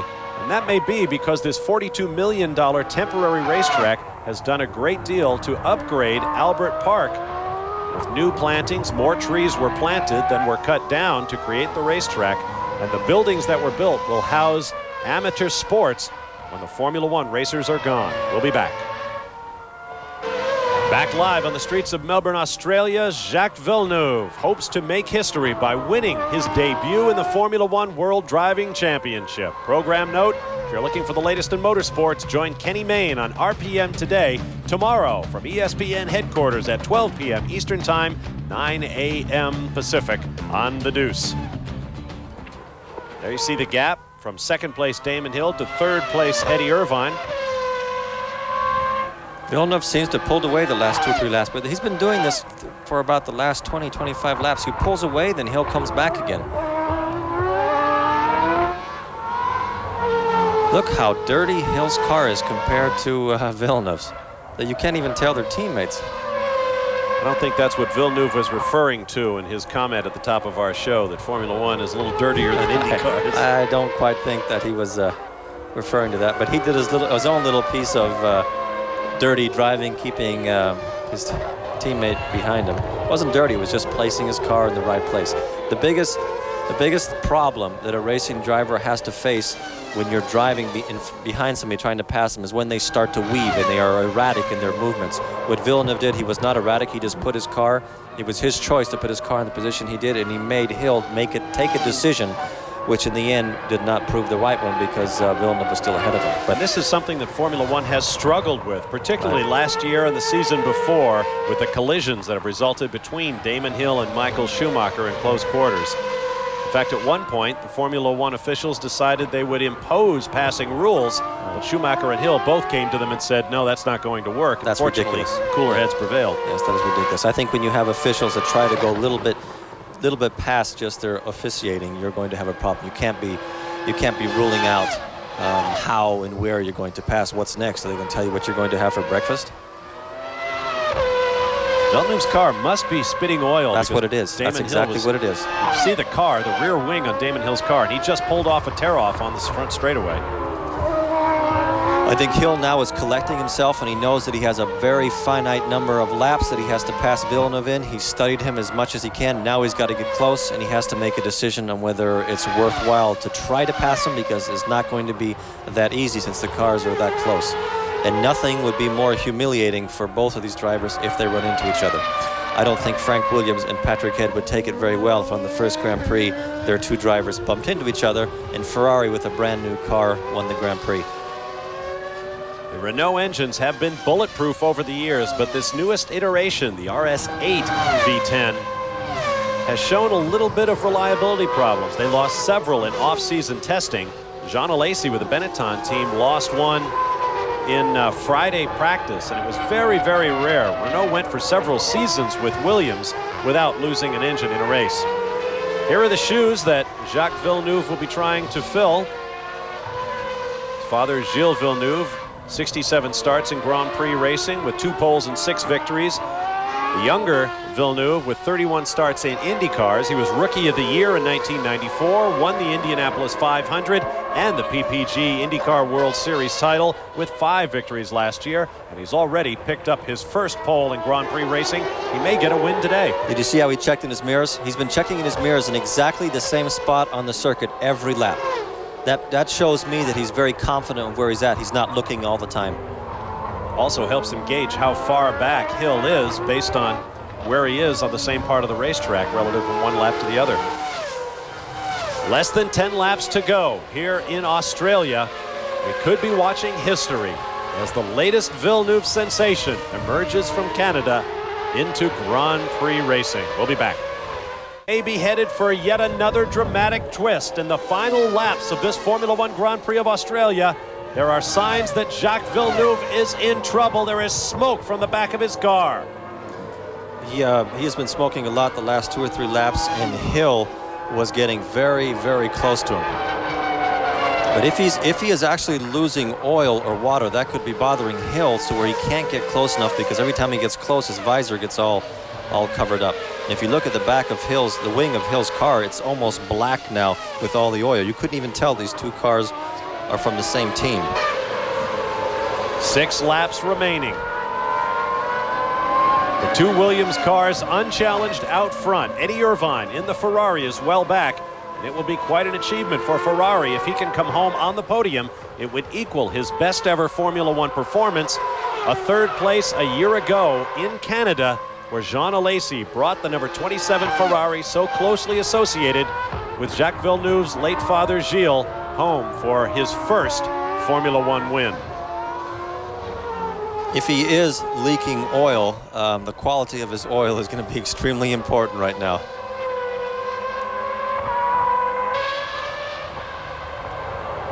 Traffic. One of the Tyrrells. I really appreciate that when a racing driver gets out of the way to let the two drivers get on with their duel. That is Ukio Katayama. Now, if you look at the back of Villeneuve's car under acceleration, there's just a light cloud that's following him. He is, see it right here? See it right there? Well, at this point, he cannot afford to nurse it along. These are going to be the longest 5 laps of his life.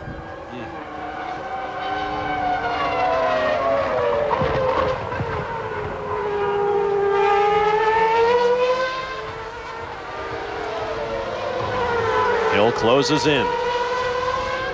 Oh yeah, that's definitely oil. It has to be oil. Hill, ooh, looks underneath.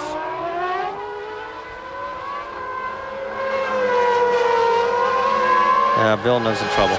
Villeneuve is definitely in trouble. He seems to be losing it at the end of, they're even telling him to slow down. So the telemetry in the pits, they know there's a problem with the temperatures when they tell him they had him to slow down. So they're telling him, you're just not going to make it.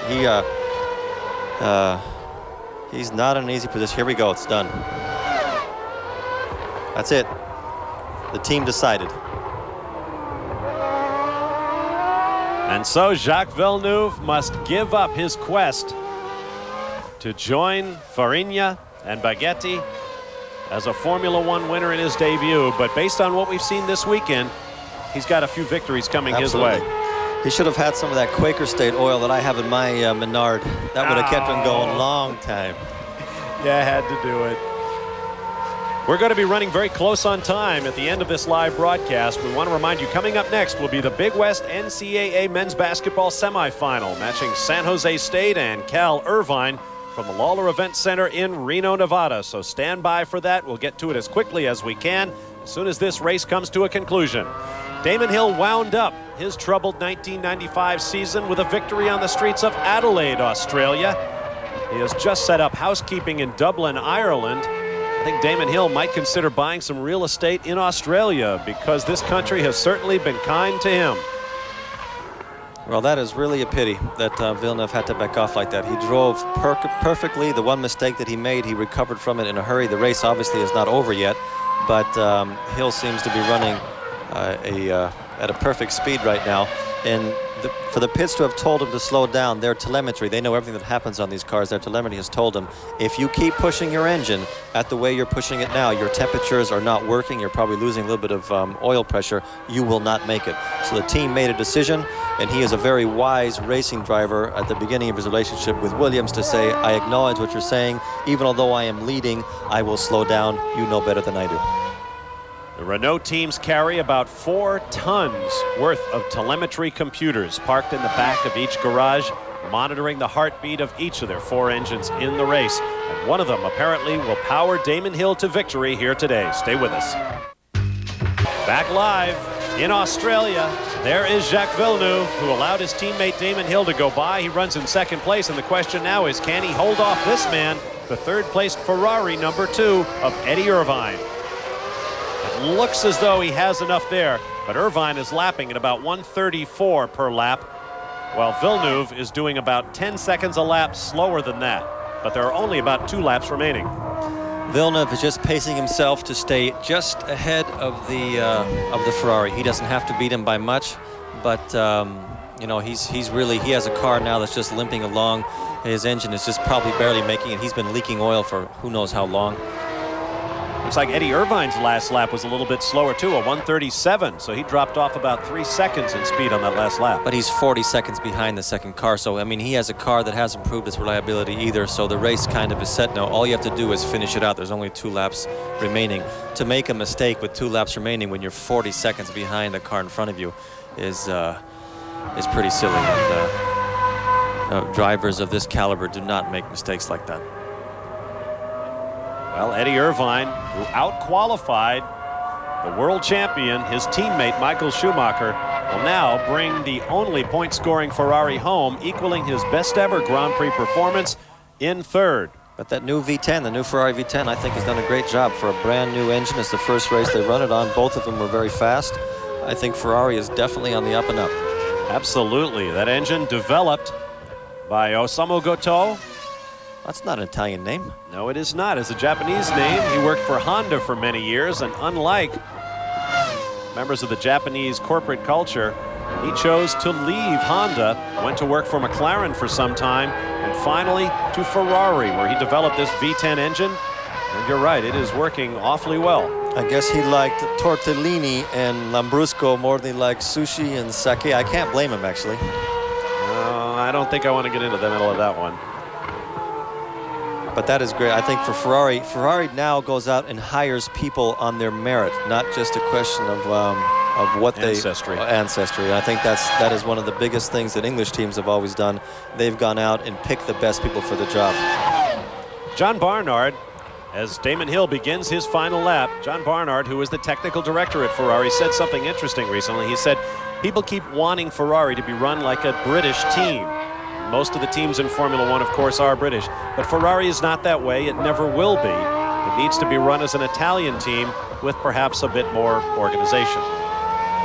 Placement of resources. Schumacher will bring that. Schumacher, with his determined method of work, will bring that, and also Barnard is very finicky for detail, and I think you're going to see a Ferrari that's definitely improving. But the team for this weekend has undoubtedly been the Williams. They had both cars that were just unbelievable, and it really is a pity that Villeneuve had to curtail such a great effort because he had an oil leak someplace. But I think he drove brilliantly, and Hill would have had a very, very hard time getting by him.